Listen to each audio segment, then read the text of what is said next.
What's going on, everybody? John here. This video is a little different than what you've been seeing with the vlog style. This is more of a show and tell of what I'm using for my cinematic mobile setup. I've gotten a lot of questions about what gear do I use, how do I make my footage smooth, and just things like that. Basic cinematic or filming setup. So what I did is put my setup together and got some pricing down. So just so you have an idea of what I'm using, the exact gear that I'm using, and what's the price point, what's the cost. That way, if you're curious or interested in actually mimicking what I'm using, you have an idea of what's gonna cost you. So without further ado, let's go ahead and dive into my current setup. And here it is. So you might be asking or wondering what I'm holding and what's going on here. So let me talk through each point or each piece, give you the price point and why I'm currently using it. That way you have a better understanding and better idea of what is going on here. So first things first, what am I holding? So what is this base or bar thing that I'm holding? It is the Zhiyun Crane V1. So I emphasize the V1 because I don't think they make these ones anymore.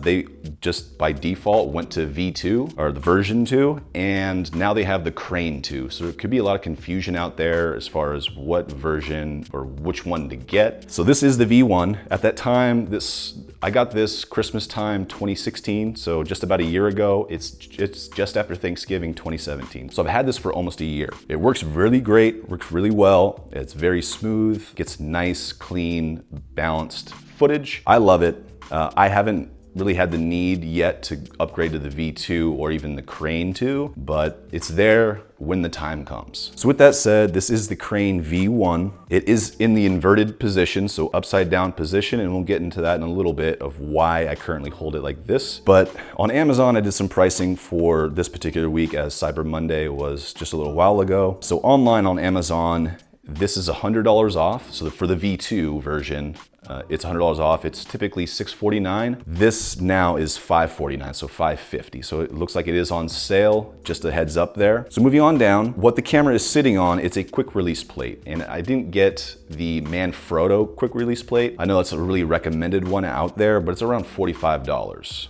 And so they have one very similar. It's by VK Tech, something around that line. And I think that's $8 on Amazon. And I have 4 of those. I picked up 4. They're very reliable. Nothing has been broken on these. And I have them on all of my setups. So I have it on the Manfrotto tripod that's filming me now. I have it on this Crane. I have it on my GorillaPods. So if I want to change out my cameras to different settings or different systems, just quick release plate and slap it on there. So it's very quick and easy. So that's what's on the Crane here. And it just allows for me to swap out my cameras, do minor tweaks to the Crane to make sure it's all balanced. So that's the quick release plate that I'm using. So on the quick release plate is the Sony a6500. And the main reason why I'm using this camera versus my a6300 is because the a6500 has in-body image stabilization. One thing with gimbals, even though they work very well, they can have those micro jitters from time to time if the calibration's a bit off, didn't balance it too well, things like that. And I've noticed previously when I used the a6300 with the 28mm lens that's using now, or even this Sigma 30mm that are not optically stabilized, I could see some micro jitters from time to time. So I like using the a6500 more because of the in-body image stabilization, and it combats the micro jitters a lot better than the a6300.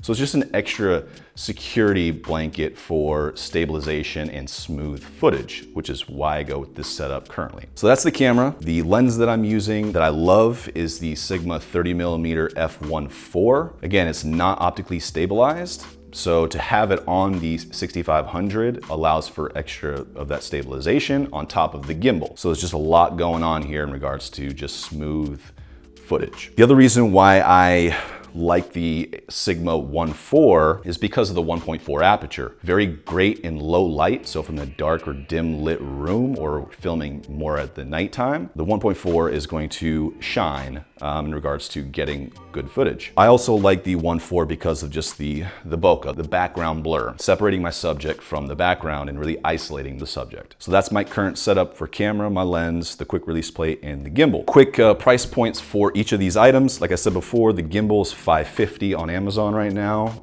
Traditionally $650. The quick release plate that I buy is around $8. The camera, the Sony a6500, I got some notes here, is $1,200. Looks like it's on sale as well. I got it for around $13. And this is all price points without tax. So you gotta factor the tax in as well. And then the Sigma 30mm right now is $330. Those $330. So that's currently what I'm using and the price point there. And last but not least, we have the SmallHD focus monitor screwed to the bottom of the Zhiyun crane, because as mentioned before, I am holding it inverted. And the reason why I have it inverted is because, for example, if I'm following somebody, maybe want to get shots of their feet and get lower to the ground, I can get a low shot, and then I could tilt this monitor up and make sure that whatever I'm filming is in frame and I'm getting exactly what I want when I film. So that's a plus of having this monitor mounted onto this this crane, this gimbal, is because one, it's very bright. So if you're filming outside,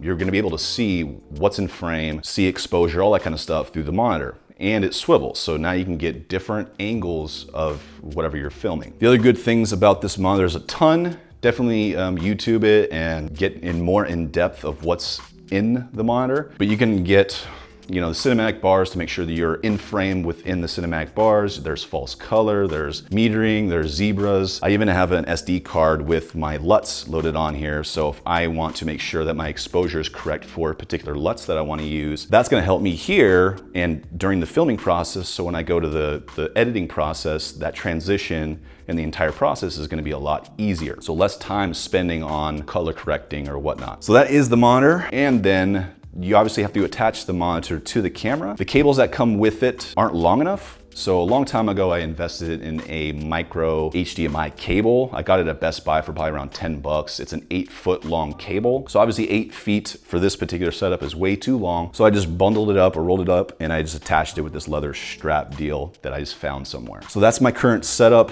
It works really well. As you can see there, I can just flip it over and you can probably see what's in frame, hopefully, if it's not, you know, too bright. So that's the monitor that I use. It is, again, the SmallHD focus monitor. It goes for around $500 as is, but if you get it with a particular bundle for your camera, it's gonna be an additional $100. That's $600 for this Sony bundled monitor. I covered everything in regards to what I'm using, how I have it set up. The total without tax of what I'm using is $2,690, so $2,690 for everything that I've talked about here, and that doesn't include tax. So just in case you're curious of what all this costs, and if you're looking to go a similar route, that's what you're looking at for that particular investment. So with that said, again, I hold it inverted most of the time just for particular angles and getting that lower angle and being able to swivel it here. So if I actually wanted to flip it around to the upright position, I still have the monitor down here. So again, the monitor does change and flip directions, so you have the ability to just use the gimbal as is and still make sure that you're in frame. Say you want to get a super high shot and you wanted to drop,